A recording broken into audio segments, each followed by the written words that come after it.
Hey everyone, welcome back to the show. I am at the Rumble Studios in Washington, D.C. with a very special guest this week, Mike Benz. He's the executive director of the Foundation for Freedom Online. Mike, you've been a really busy guy because of all the times we chose to record. It's the week that the Epstein investigation was closed. So lots to talk about. I also want to get your takes on Bitcoin. But first, just for maybe my audience members that aren't so familiar with your background, you're such an expert. You've been on Joe Rogan, Tucker, all the biggest shows. Tell us a little bit about yourself and how you got to be such an expert in basically all things intelligence, military industrial complex, and sort of the deep state. Well, I started off as a tech lawyer in New York and then went to work for the Trump White House and then the State Department in the Cyber Bureau of the Economic Affairs Division. And then I started my Foundation for Freedom Online, dedicated to really free speech and countering what at the time was sort of the little known censorship industrial complex. And that path of going up against the threats to free speech it really started about a decade ago. I left lawyer life really to pursue a book and a documentary and to try to tell this story about what was driving internet censorship. I sort of came at it, I think, from kind of a radically different theory than what a lot of people thought, that it was Mark Zuckerberg and Jack Dorsey and Susan Wojcicki at YouTube who were doing it. It was very clear to me, based on what I had seen, that it was the U.S. government that was primarily driving it, and in particular, the foreign policy establishment coming from the State Department, the military, the intelligence services, and all the different conduits through which they move. And so telling that story to folks in Washington sort of brought me into the policy space. And, it's been all systems go since then.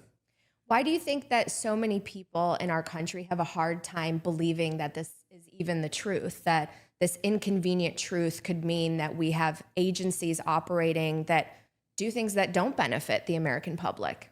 Well, thankfully, I think that is changing. I think that public consciousness has risen very quickly in the past several years. It's sort of been forced to. I think, it's what people say about liberals and conservatives sometimes, and I'm not making this partisan. It's just sort of the funny adage that a liberal becomes a conservative when they're mugged by reality. I think that voters became aware of the structure of American power, or at least got a glimpse of it, simply because they were mugged by reality. Everyday citizens were getting censored. They saw funding coming from the Pentagon and USAID. They saw the outrageous activities of the intelligence community during Russiagate and beyond. And so I think that the stage was really set for the meta story of American power to really be understood, digested, and negotiated with. The problem in the beginning was, I think a lot of Americans did not want to confront that structure, did not want to believe their government worked that way. So even if you showed them the evidence, even if you showed them the source documents, files, records, emails, videos, people would rather not stare into the sun, even though they know it's there. They don't want to acknowledge it. They don't want to look right at it. And so I think there's a cognitive block in a lot of people, unless it's last resort. And I think what we experienced under the Biden admin forced a lot of people kind of as last resort to say, okay, this is what's going on. Well, a lot of people were expecting this to be the administration of transparency, and voters are very upset about this Epstein development, the fact that the DOJ has decided to really close the case. I know you've been on a lot of shows talking about it. Maybe some of my audience has already listened to you, but can you kind of zoom out, give me your summary, your reaction to what's just happened and what it really means? Well, we're still dealing with the unclear aftermath of what just happened. Axios put out a report that purported to have an internal DOJ assessment that Epstein did indeed kill himself, that there is no client list, that the DOJ does not appear to be further pursuing any sort of client list. And essentially ratifying what had been said informally by the FBI about the nature of the suicide. That was an Axios report. It doesn't look like it was intentionally leaked by the Justice Department to Axios. They didn't acknowledge it for about 36 hours. And when Pam Bondi, the Attorney General, was asked just this week about Epstein's links to intelligence and the like, she responded, "I have no knowledge of that, but we are looking into it, and I will revert to you with answers," which leads me to believe that they understand the size of the public backlash against the rollout of Epstein not disclosures / non-disclosures, and are going to potentially attempt or fake being responsive to. So I don't think their posture right now is fully case closed. I think they're trying to say we are sort of case closed operationally, but we will try to nibble at the edges of your ongoing curiosities. And this, of course, is just going to cause massive indigestion with the Trump voting base. You're starting to see MSNBC now become the Epstein conspiracists that the Breitbart and sort of alternative right-wing media space was during the Biden years.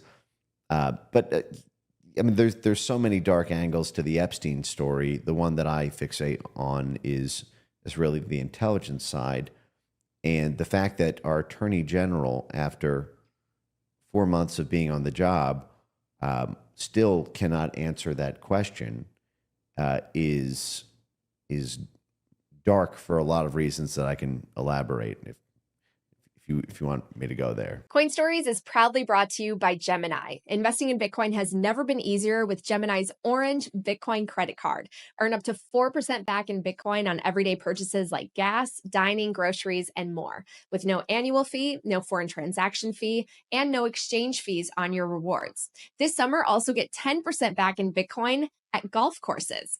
Plus, sign up today and get a $200 Bitcoin bonus when you spend $3,000 in your first 90 days. Apply now at gemini.com/Natalie. Next up, a quick word about my friends at Bitwise. They've been educating investors on Bitcoin for over 7 years, have over 10 billion in clients' assets, and a team of 100 plus. Their weekly newsletter is a must read. It's written by their CIO, Matt Hogan, one of the best minds in the business. I highly recommend it. It's witty, bold, and quick. Takes just 5 minutes to read each week. So head over to bitwiseinvestments.com/CIO memo. And always, of course, carefully consider the extreme risks associated with crypto. Coin Stories is also brought to you by Ledin. Need cash but don't want to sell your Bitcoin? Ledin is the global leader in Bitcoin-backed loans, issuing over $9 billion in loans since 2018. And they were the first to offer proof of reserves. With Ledin, you get custody loans, no credit checks, no monthly payments, and more. Visit ledin.io/Natalie. All right, back to the show. Well, I would love you to go there because one of my most popular guests was actually Whitney Webb. And that was the first time that I understood the ties between intelligence and Epstein and then all of the people that he's linked to. I remember her calling him sort of upper management, and the tentacles, they're just so long and they touch so many different people and organizations. And so I think a lot of people, they glaze over the fact that this is a highly protected individual at the highest levels of government, being the CIA, linked to also foreign governments. So can you talk a little bit about that and why people should care and pay attention? Yes.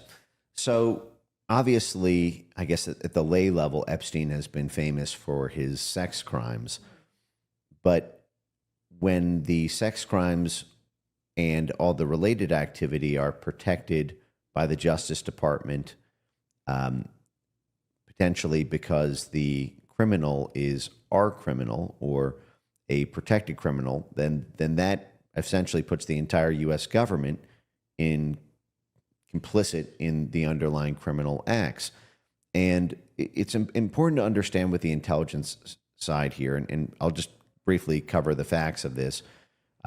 So in 2019, when Trump was swearing in his new Secretary of Labor, that's for unions. Now, unions often intersect with organized crime and the mafia.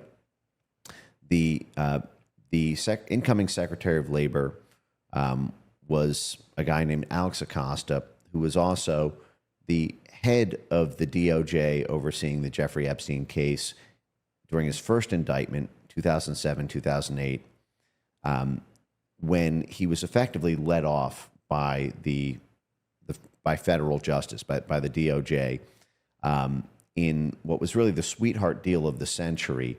The lead prosecutor on the case had drafted a 60-count indictment and was moving with the FBI to arrest Jeffrey Epstein the very next week in May 2007, when Alex Acosta intervened in the case, said, "Don't you dare arrest him. There's a chain of command here you need to observe. You need my approval, and I'm not giving it to you."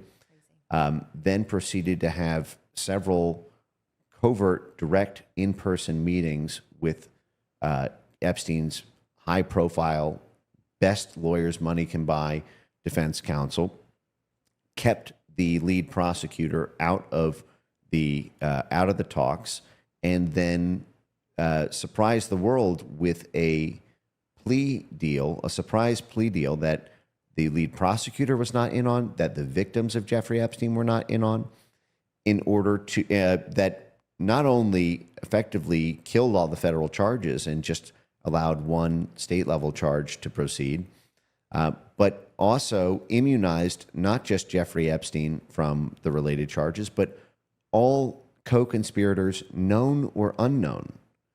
And now this was done at a time when the FBI was still interviewing witnesses.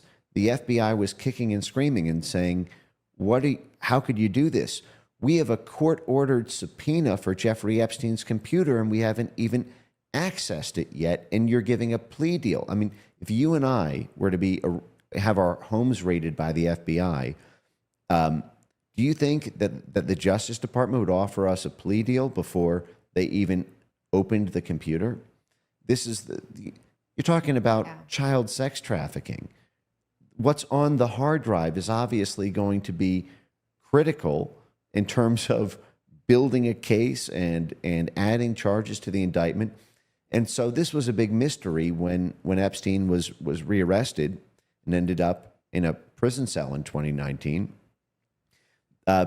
because everyone said, well, how did he he kept doing this? Didn't the prosecutors know? And so the fact that Trump was now elevating the main Justice Department official who did that led to questions. And what ended up leaking to the Daily Beast was a purported quote by Alex Acosta to the Trump transition team when they interviewed him about whether or not what he would tell the public about his handling of the Epstein case. And the direct quote that was in Vicky Ward's Daily Beast article, which set this whole thing off, was, "I was told that Epstein belonged to intelligence and to leave it alone. It was above my pay grade." And for that to be the statement from the top DOJ official who sabotaged the case, hijacked the case, and then was elevated to a cabinet-level position in the White House, obviously set off a thunder shock across Washington. Alex Acosta was then questioned about a month later in a public press conference. Was there truth to the Daily Beast reporting about Epstein belonging to intelligence? And Acosta basically stuttered, stammered, and said, "You can't believe everything that you read in the news. I can neither confirm nor deny." And he cited essentially Justice Department ethics rules that didn't give a statute number. This was a case that was closed for 11 years at that point. And Jeffrey Epstein would die in his prison cell the very next month, 1 month from that day. But he basically, could have just said no. He could have just said the reporting was false. He didn't even need to answer directly whether Epstein was an intelligence asset. I mean, he could have said the reporting is false just because it misquoted exactly what he told the transition team. But instead, the non-denial obviously led to continued fervor about whether or not it was true. And of course, if it's true, it completely inverts the entire history of Jeffrey Epstein as the public knows it. The last word on this is that in November 2020, 2 weeks after Trump lost the 2020 election, but Bill Barr was still in charge of the Justice Department, they attempted to put this to bed. This is now almost 5 years ago, by having a Office of Professional Responsibility plea deal review. It was a 348-page document that the Justice Department put out reviewing Alex Acosta's handling of the Epstein plea deal. And it was widely reported in media that this Justice Department ethics investigation closed the book on the intelligence question with Jeffrey Epstein, because there's a single footnote on page 169. It's footnote 244.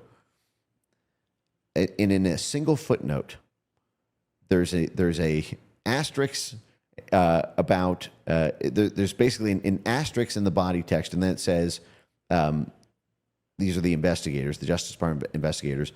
We asked Alex Acosta whether or not Jeffrey Epstein had been serving as an intelligence asset related to a white-collar criminal investigation, because it had been widely alleged that perhaps Jeffrey Epstein was cooperating with the FBI as a cooperating witness into financial crimes at Bear Stearns, which had just gone down in flames that year in 2008.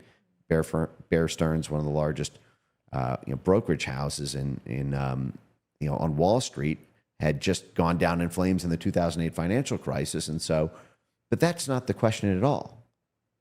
The question is, did he belong to U.S. intelligence in the form of the Central Intelligence Agency, or foreign intelligence, whether that's the Israeli government, the Saudi government, the UK government, the French government? There are so many different intelligence agencies that run through the Jeffrey Epstein story.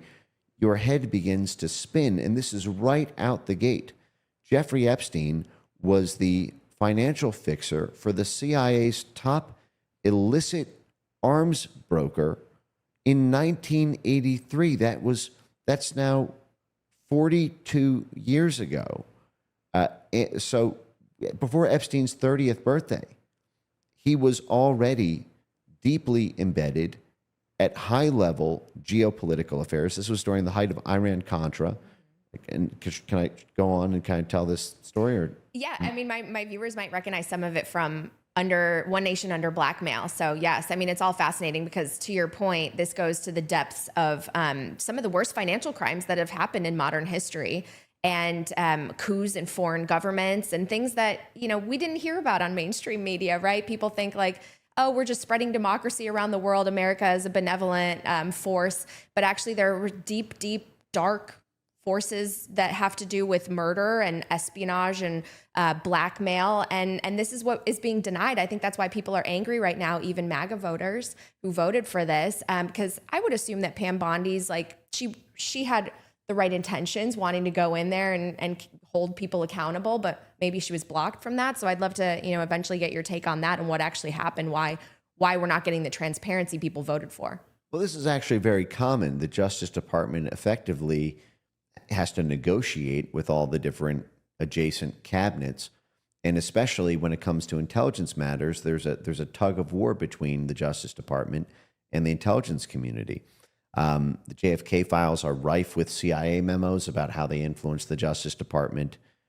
Gary Webb's Dark Alliance book has a lot of great internal files that he goes over in the Iran-Contra story alone, which again is a Jeffrey Epstein story, and I'll get more on that in a sec. But I think Pam Bondi had no idea the size of, I think she must have, she was the Attorney General of Florida. Obviously, Jeffrey Epstein was, the case was litigated in Florida. And surely she heard things over the years, or folks within the Justice Department or within Florida law enforcement. She must have heard peripheral traffic. But when you look back at the rollout with these the binders that they gave to social media influencers and the like, and that all coming right on the heels of what I thought were the truly fantastic unredacted JFK files drops ODNI, the Director of National Intelligence, Tulsi Gabbard, no one in that case, no one expected that there would be, some CIA file that had, been digitized or left in a paper box, somewhere in Langley, Virginia, with a signed note from some case officer saying, "I hereby solemnly swear that I killed John F. Kennedy." Right? No one expected that, but the fact that you had about 60,000 totally unredacted files that were uploaded WikiLeaks style. It was almost like Julian Assange had hacked our own government, except it was and a lot of this was really dirty, damning stuff. Organizations that are still around today that we find out in these JFK files were getting CIA funding back in the 1960s. International governments who probably either lobbied or for whatever reason, their names were redacted as even in the 2017 JFK disclosures. And so, at least in that case, what we saw was a truly good faith effort to show the American people what the intelligence community was looking at and to make up their own minds and say, listen, here are the files we have. Here's all of them. They're totally unredacted. And this is what we're working with. You voted for us. You get to see what we see. So why can't we get that with Epstein?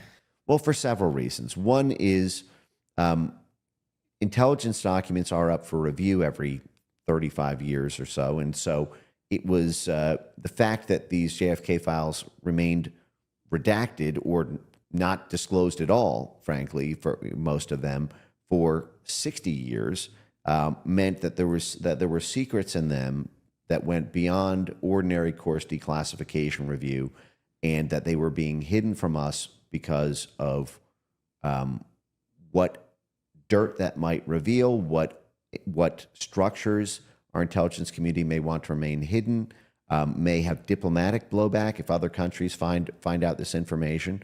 And in the Epstein case, obviously, it's too soon when it comes to at least the intelligence connection, in the sense that, Jeffrey Epstein suicided or not suicided himself in 2019, and you have all of the players in the Epstein story are, for the most part, alive and well, unlike in the JFK story, where pretty much everyone who was 30 years older or older is dead. And so, but there's a darker side of this, which is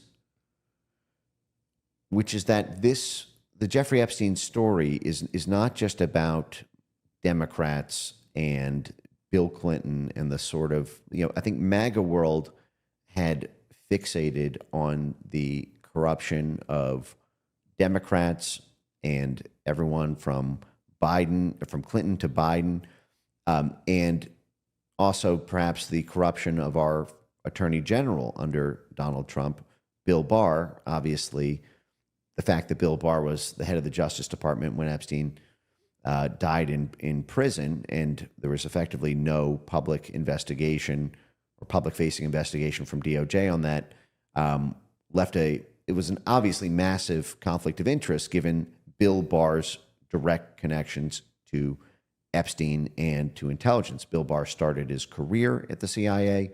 He told his high school guidance counselor he wanted to be the director of the CIA. He worked at the CIA for the first 7 years of his career and only went to law school during the Jimmy Carter reforms of the CIA, where they basically put handcuffs on the CIA. And it was only at that point that Bill Barr really transitioned into a full-fledged legal career. The Washington Post described Bill Barr as the CIA's mop-up man to cover up the intelligence role in Iran-Contra. That was the very role that kickstarted Jeffrey Epstein's international bounty hunter career. It was during Iran-Contra from 1982 to 1987 that Jeffrey Epstein was the financial fixer for Adnan Khashoggi, the man who personally flew to Washington, D.C. to meet in the White House with the National Security Advisor to hatch the entire plot for the CIA to use Adnan Khashoggi as the broker for an illicit arms sale to Iran, U.S. weapons that would be shipped that Israel would broker to Iran. And the fact is, covert arms deals require covert financing. And Jeffrey Epstein had just set up a one-man shop. It was called Intercontinental Assets Group, where he specialized in sheltering assets in order to hide them from regulatory bodies, in order to hide them from public knowledge, hide them from court-ordered, asset seizures, basically to create webs of Cayman Islands and Swiss bank accounts to shelter either illicit funds or funds that you don't want the world to know about. Well, that's kind of the classic hallmark of a covert action. You need money laundering, and he was a professional money launderer. He was very close friends with the head of Bear Stearns, Ace Greenberg, who started him there. Even after he was terminated from Bear Stearns, he maintained that relationship. And so there's no way that the CIA did not have tabs on Epstein starting in 1983. The guy who's running the money for the main guy on which the entire CIA operation runs, and that operation has to remain covert, which means the financing has to remain covert, means if Epstein messes up that job, the whole operation is in jeopardy. So whether or not he was working formally or informally or simply being tracked and monitored, they must have been, or else it would have been intelligence malpractice for the CIA not to do that. And that's at the dawn of Epstein's career, to say nothing about everything he went on to do with the Les Wexner empire and getting power of attorney over the largest retail chain in all of America, the fact that he personally negotiated the transfer of the CIA's proprietary airline, Southern Air Transport, which was used by the CIA in Iran-Contra to transport guns and drugs. The fact that he was able to be the tenant of one of the largest residential buildings in New York City that the U.S. State Department seized from Iran, and then the State Department leases it out to Jeffrey Epstein individually. You and I can't just have the U.S. State Department as our personal landlord unless we have some touch points with the U.S. State Department. And that's who the CIA works for. They work for the State Department. They can only do covert action that advances a foreign policy goal articulated by the State Department. So the fact is what the CIA does by its very nature is organized crime. Covert action. In 1948, and this sort of gets a little bit to the Bitcoin story and the Bretton Woods and the establishment of institutions like the IMF and the World Bank, is in 1948, we created the liberal rules-based international order with a web of economic institutions and global institutions to glue the world together. And partially this was said, to prevent another World War II type thing, because it would end traditional nationalism. It would bring every country into a sort of common body and under sort of a common economic rubric. And that this would also redound to to America's benefit, because we would be leading that order. The global reserve currency. Right. And at that time, right when the UN Declaration on Human Rights was established in 1948, and you have the World Bank and IMF, at that exact moment, you have the creation of the plausible deniability doctrine that the Central Intelligence Agency moves through. This was a National Security Council memo 10-2. George Kennan, who was the head of the State Department policy planning staff, who authored this, and it authorized all manner of crimes to be carried out by the U.S. government as long as they were plausibly deniable, such that only authorized persons were allowed to know they were being carried out. And if those illegal acts were ever discovered, that the U.S. government would be able to plausibly deny they had knowledge of it, meaning they would is and this was contemplated as a State Department function, but it was delegated to the CIA effectively, as well as the whole National Security Council community. But effectively, what this meant was the CIA can carry out crimes as long as it does so, as long as it lies sufficiently well that the U.S. government can claim they didn't know about it. So basically, as long as they lie so well they can get away with it, it's crime is legal. Now, in order to make crime legal, you need the Justice Department to protect those crimes. Now, Jeffrey, by the way, I should note here, it's not just Bill Barr, who was the CIA mop-up man for Iran-Contra. He's the one who at CIA blocked Congress from getting CIA documents about Iran-Contra, and then he was the head of the Justice Department twice. It was Donald Barr, Bill Barr's father, who recruited Jeffrey Epstein to the Dalton School as a math and physics teacher, where he would meet the head of Bear Stearns and go on to start his career there. And Donald Barr himself started his career in the OSS, which of course is the precursor to the CIA. But how did Jeffrey Epstein come to meet Adnan Khashoggi? It was through another Attorney General of the United States, number one head of the Justice Department, John Mitchell. John Mitchell was the Attorney General of the Justice Department for Richard Nixon from 1969 to 1972. And it was John Mitchell who introduced Jeffrey Epstein to Adnan Khashoggi. So on Jeffrey Epstein's career is he's serving the CIA's most prized clients, and his whole career is bookended by protection from the number one heads of the Justice Department.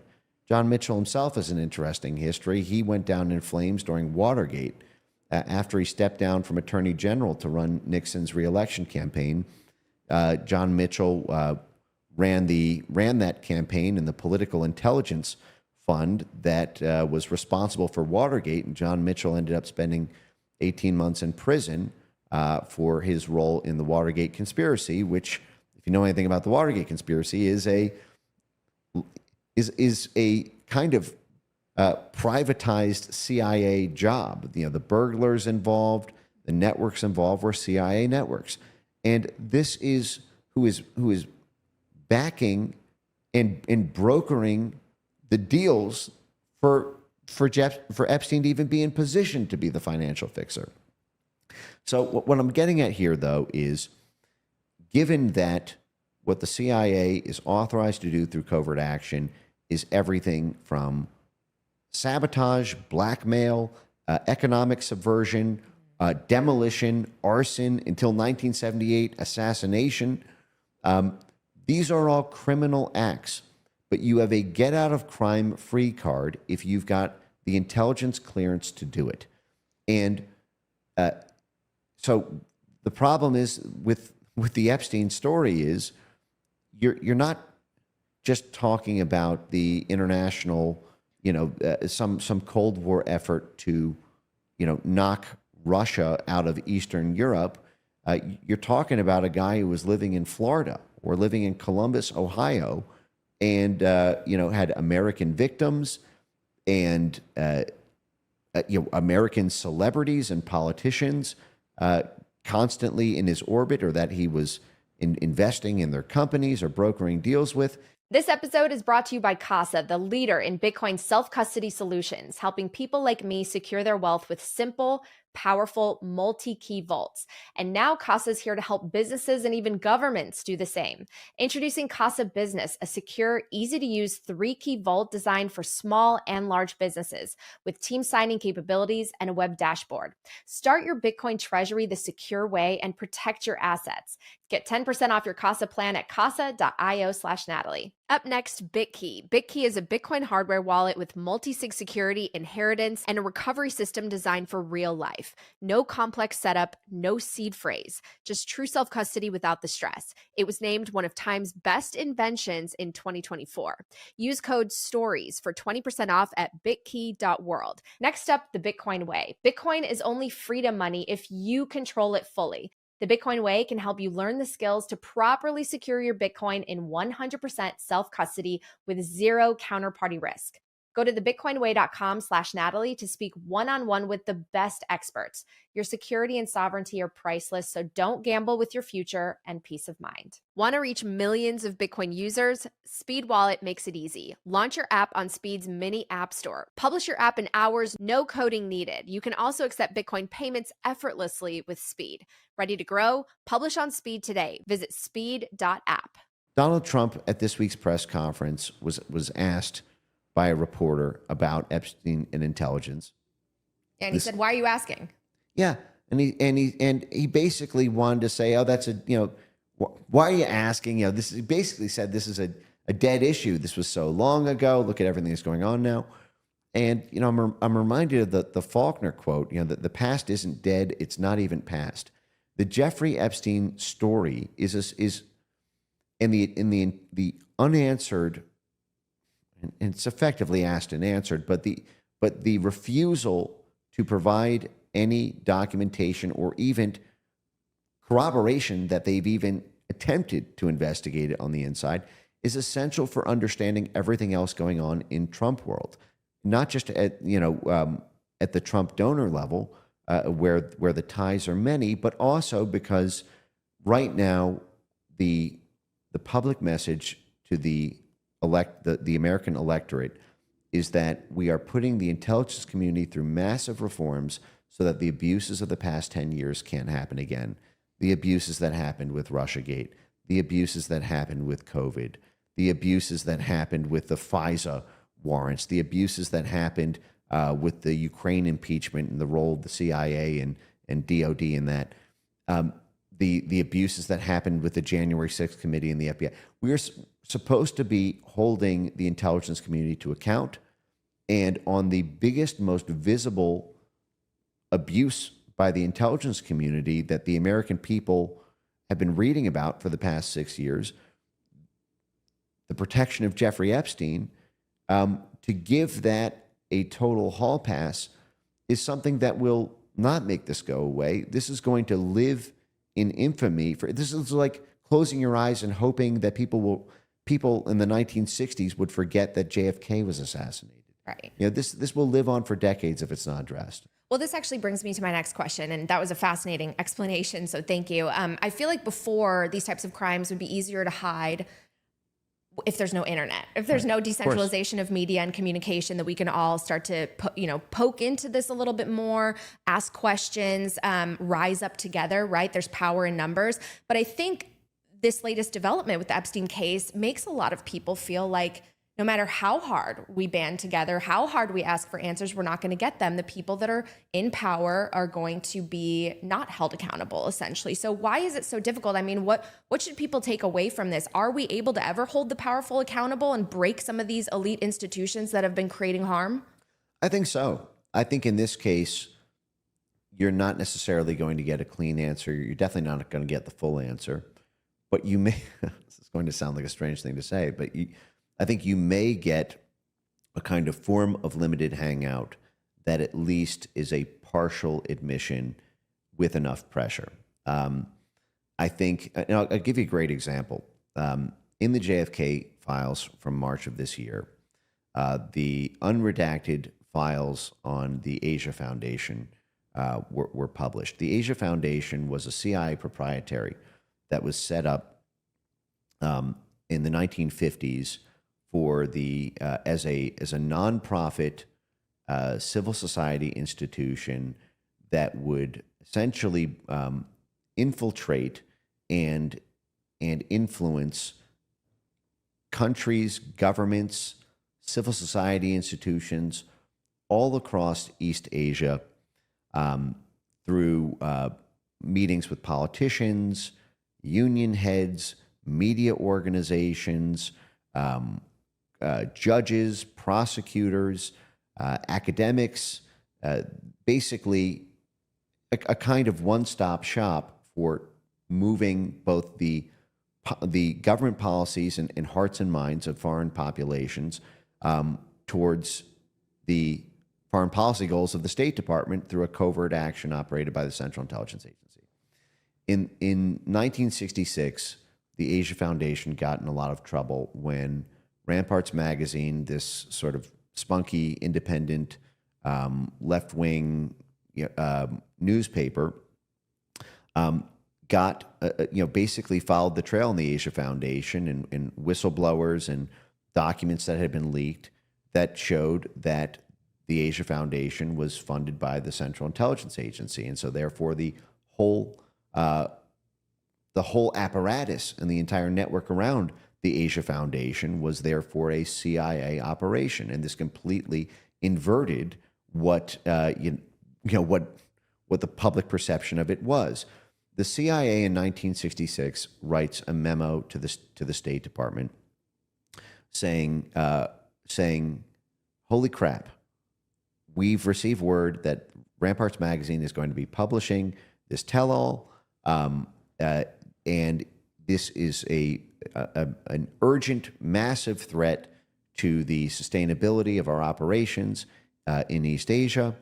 And essentially saying, at this point, because of the total dependence of the Asia Foundation on CIA funding and our perceived inability to block these disclosures from coming out, we need to set up alternative financing for the Asia Foundation.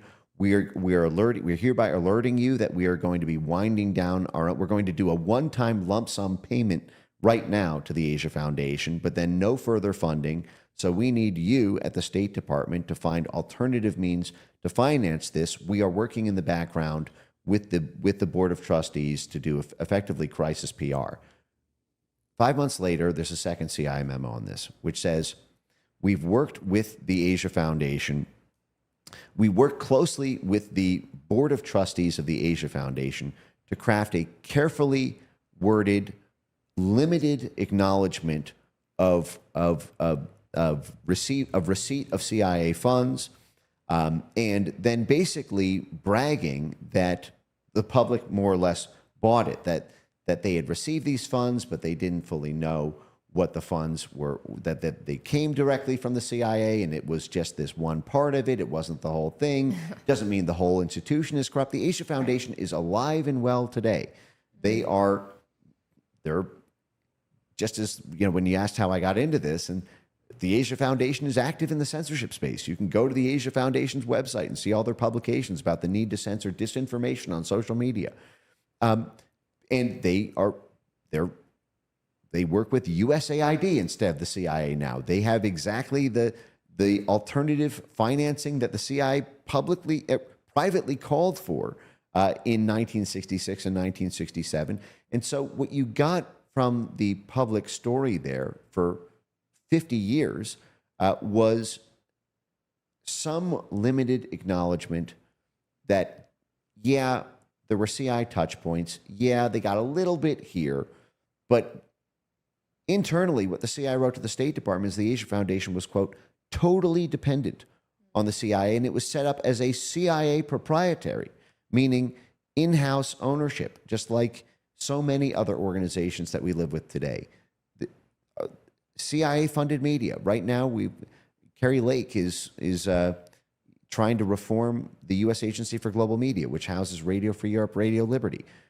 That's said to be an independent broadcasting body that is funded by U.S. taxpayers, kind of like an international NPR or PBS. Well, it was set up as a CIA proprietary in the early 1950s, and it was run as a CIA proprietary for the first 12 years until it started to look not so great when people immediately traced the paychecks to the media organization to a foreign spy agency. So then it was made independent, but it's not independent at all. And what I'm saying here is, I do think that public officials are responsive, at least in some small sense, to public groundswells of righteous indignation, but they're caught in a tug of war between their voters and their donors. Yeah.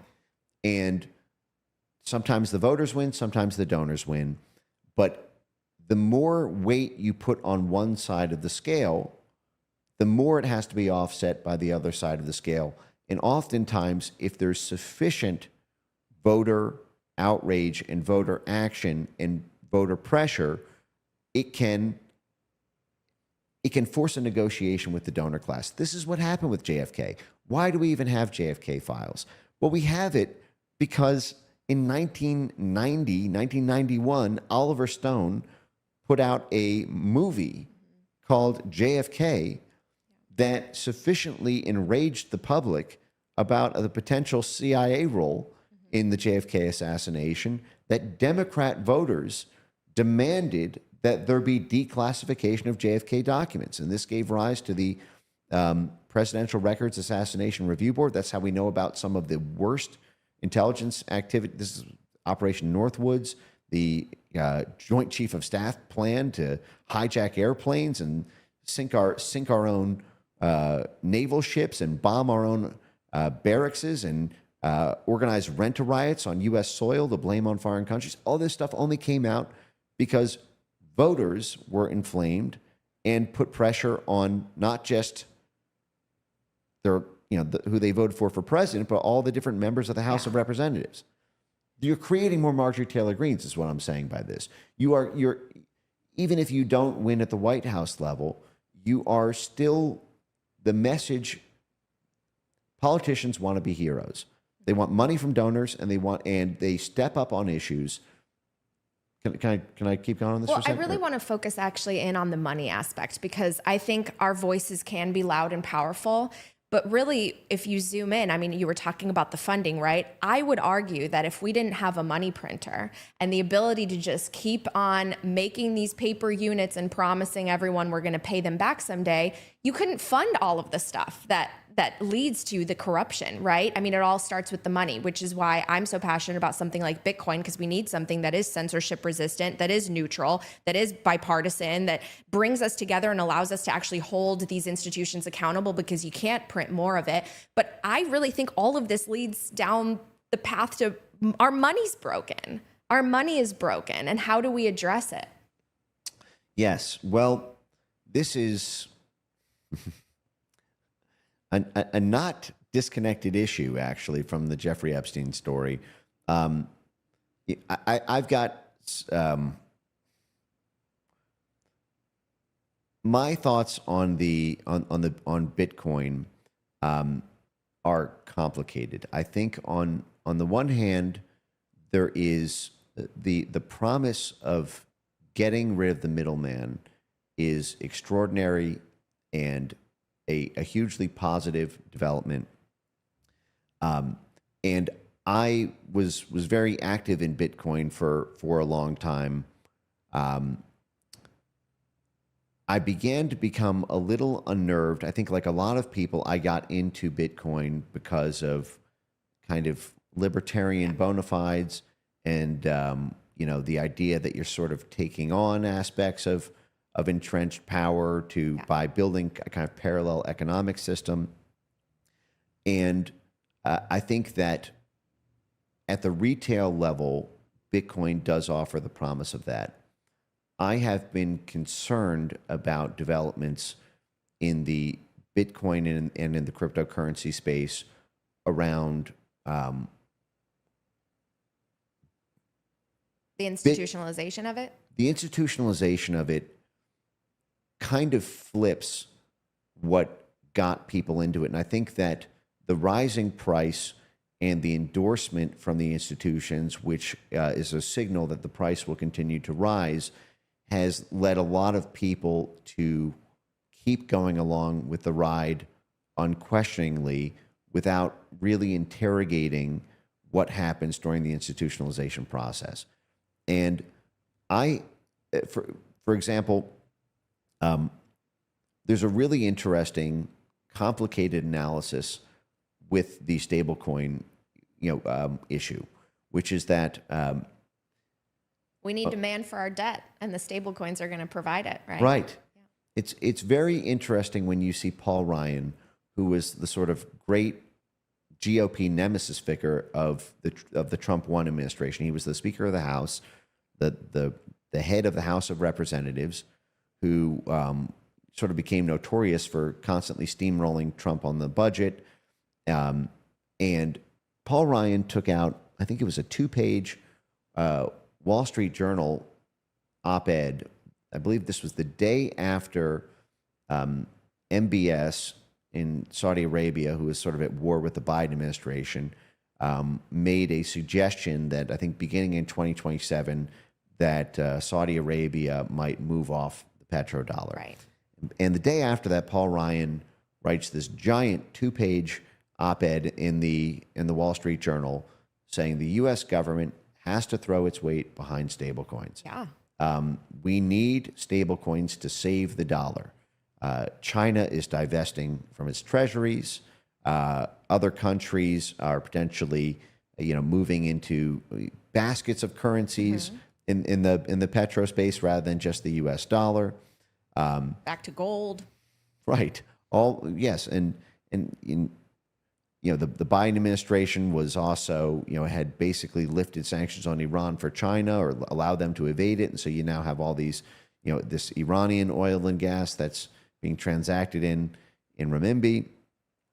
But you have, so the pitch from kind of the arch blobster from the Republican Party is calling for the U.S. government to back the Bitcoin liquidity market, because that's basically what this is. I know it's cryptocurrency, but the fact is, everyone knows what would happen to the Bitcoin price if stablecoins went away. While retail users, can transact in Bitcoin to buy bananas in El Salvador, the real money moves at the institutional level, and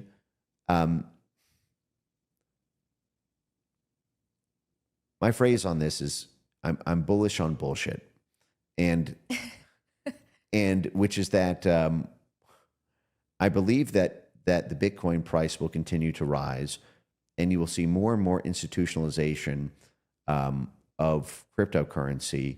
So I'm bullish on the market, but I do believe that the underlying foundation at this point is a not inconsiderable amount of bullshit. The reason I'm long is because I believe the U.S. government will be extremely aggressive about propping up the U.S. dollar.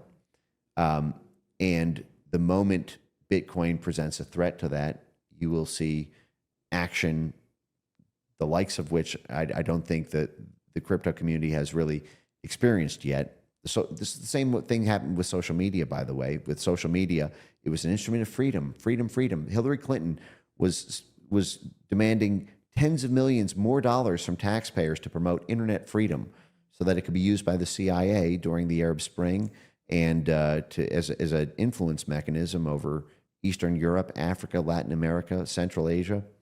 But then the moment Russiagate happened and they lost an election at home and they could blame it on foreign countries using this, U.S.-backed industry, then suddenly everything clamped down. FBI, CIA, DHS, Senate Intelligence Committee, Senate Foreign Relations Committee, the whole apparatus descended on Jack Dorsey and Mark Zuckerberg and the like.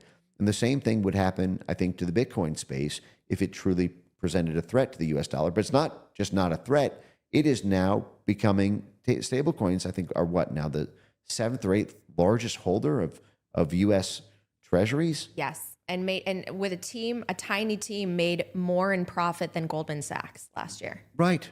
But so I'm long on the U.S. government being extremely aggressive about protecting the dollar, and so therefore I'm long on Bitcoin in the crypto market. But I'm also long on CIA money laundering. There is an infinite appetite for the ability to move money quickly through as few intermediaries as possible. So there's fewer bank branch officers. This is how BCCI went down. The CIA's bank during Iran-Contra that Adnan Khashoggi and Jeffrey Epstein were involved in. This bank went down because when it had to declare bankruptcy, the branch managers in Paris and Monaco and Pakistan, these guys had to testify to under oath and penalty of perjury to the Kerry Commission of the U.S. Senate about the CIA's activity there and what these funds held in these different accounts were being used for. Well, so the more you can make the financing as in-house as possible, with as few people knowing about it as possible, but still maintaining the difficult to trace, still keeping the asset tracing as minimal as possible. You can set up 300 different. Just to flesh this out, there was a scandal during the Biden administration where James Comer, the head of the House Oversight Committee, alleged that Joe Biden was taking kickbacks through a web of something like 37 different shell companies that each did nothing, but when you trace the wire transfers, it ends up at Joe Biden's old personal residence. And this was how the Hunter Biden payments were making their way, to the big guy. And it took them 2.5 years to trace, 37 shell companies to that. Well, you can set up, what happens if you 10x that with crypto accounts? And you move it all through stable coins that are, each transaction itself is different. You move this all, on exchange, off exchange, on exchange, off exchange. You set up 300, different wallets. Now you don't even need 300 registered addresses and 300 different, bank accounts where everyone needs to go through OFAC and know your customer, KYC rules.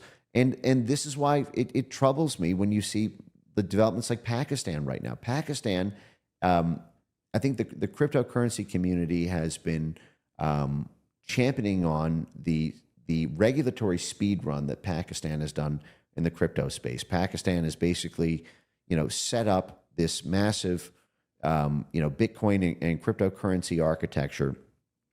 In just 5 years, they've basically, already become state of the art on that. Well, Pakistan is the CIA's main money laundering zone in Central Asia. Pakistan was where BCCI was located.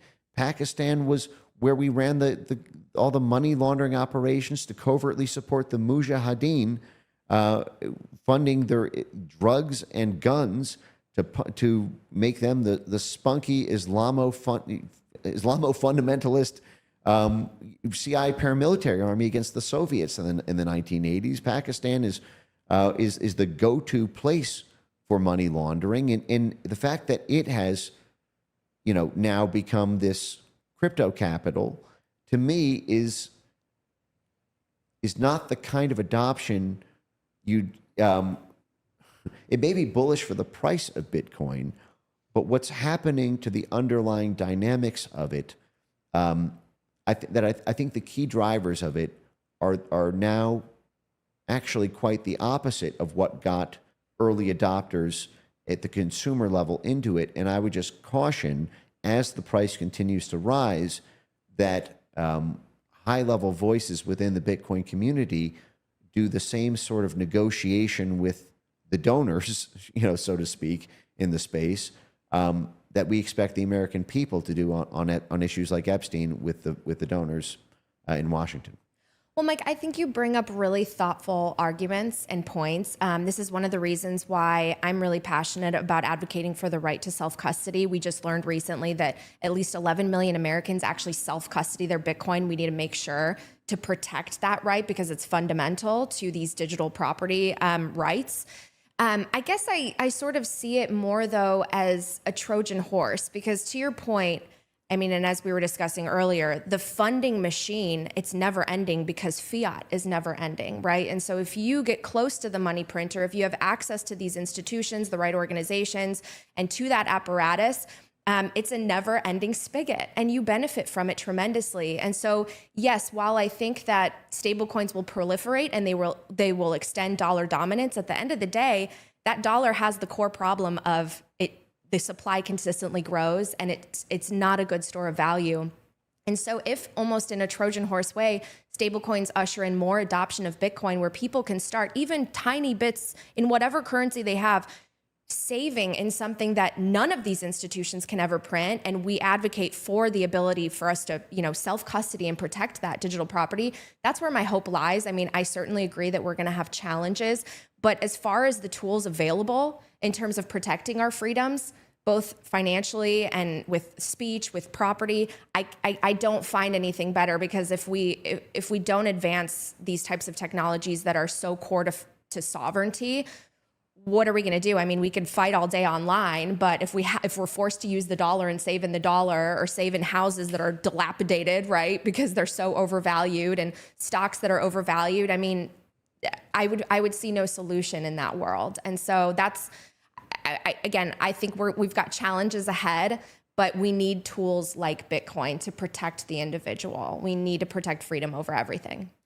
You brought up a curious thing on the money printing, because one of the strange quirks of the stablecoin space is the capacity for stablecoins to actually be money printers unto themselves. And this is another part of the kind of curious institutional creep, and now high level endorsement of stablecoin saturation is if a stablecoin, stablecoins, let's just say pegged to the U.S. dollar, Yes. They issue a dollar, and in theory they have received a dollar, and so they are getting a dollar and then producing a dollar And holding it in treasuries, likely.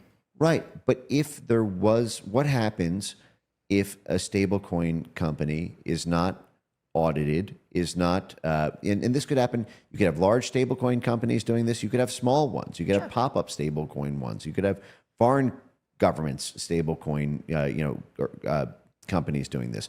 But if a stablecoin issues effectively a crypto dollar, for liquidity on the exchange, but they didn't actually receive a dollar first, or they say they received a dollar, but they actually didn't, Right. and you don't have an auditor to actually check that, Right. or any sort of real-time transparency that they received a dollar first, then they can simply say they received a dollar, but they didn't. Sure.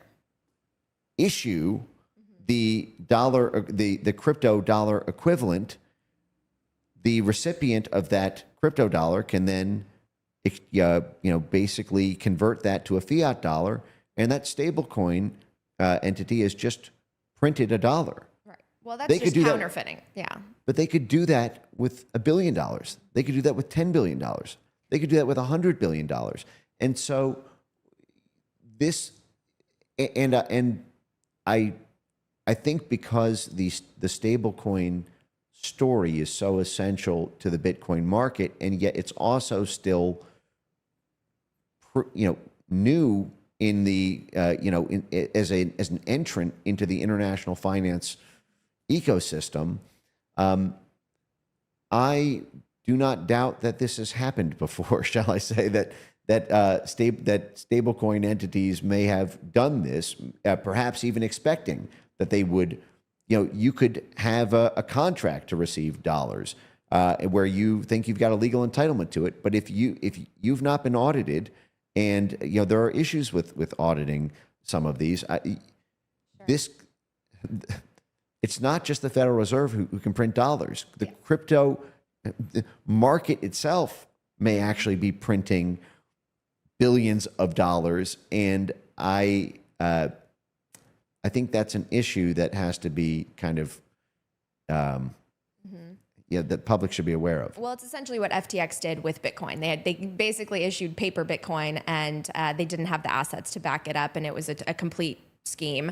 But you're also highlighting the dangers of counterparty risk. And so if we have tools that enable us to subvert institutions and interact just peer-to-peer, it's something I'm very much passionate about educating people on, because you don't necessarily need these institutions. I know that they're very helpful on-ramps, but taking self-custody means you're exempt from that, and you take on the personal risk, which, don't take it lightly. Personal responsibility is not always easy. You have to be held accountable for your savings. But Mike, we're running out of time. This has been such a pleasure. I feel like I can talk to you for hours. I wanted to go into the IMF and the World Bank because that's so relevant to all of this on a global scale, and there's so much corruption at the heart of that.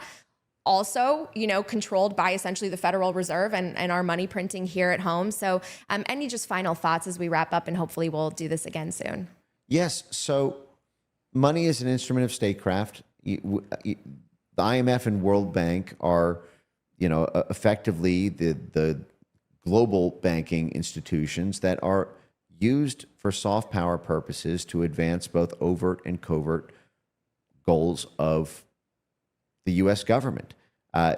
Overt through the State Department, covert through the CIA, also through the military. In fact, it's not uncommon for the head of the World Bank to be the head of the Pentagon. JFK's Pentagon head went on to be the head of the World Bank just a few years later. And these are ways of putting pressure on governments to do what our government wants by using the financial leverage that comes from economic dependency and massive sums of debt. John Perkins's Confessions of an Economic Hitman is a great book on this topic as well.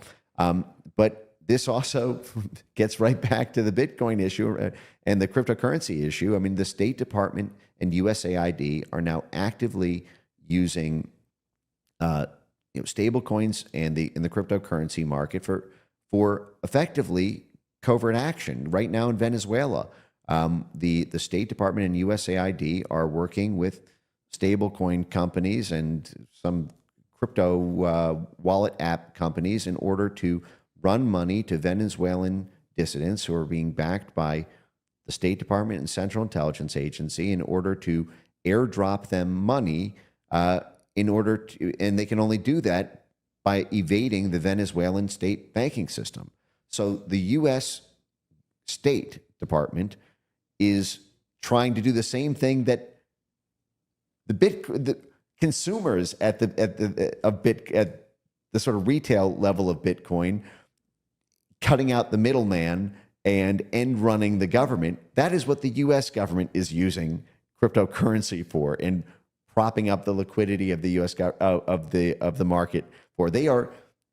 Our state is using the cryptocurrency market to cut out the middleman of other states' banking institutions to run money directly to actors in covert operations, so that you don't have to. The government can't trace who in Venezuela is actually getting U.S. government money.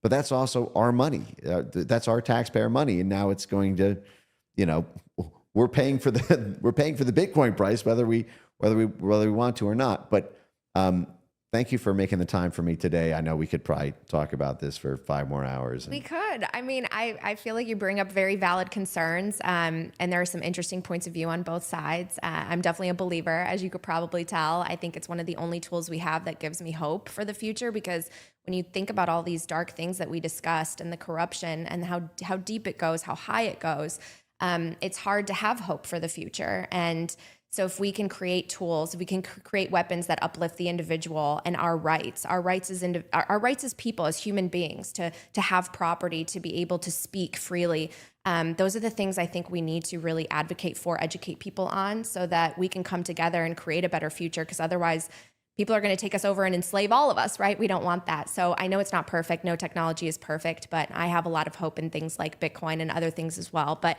thanks for all that you do to advocate for freedom. Thank you for your foundation. Thanks for taking the time to talk to me here at Rumble. Thank you.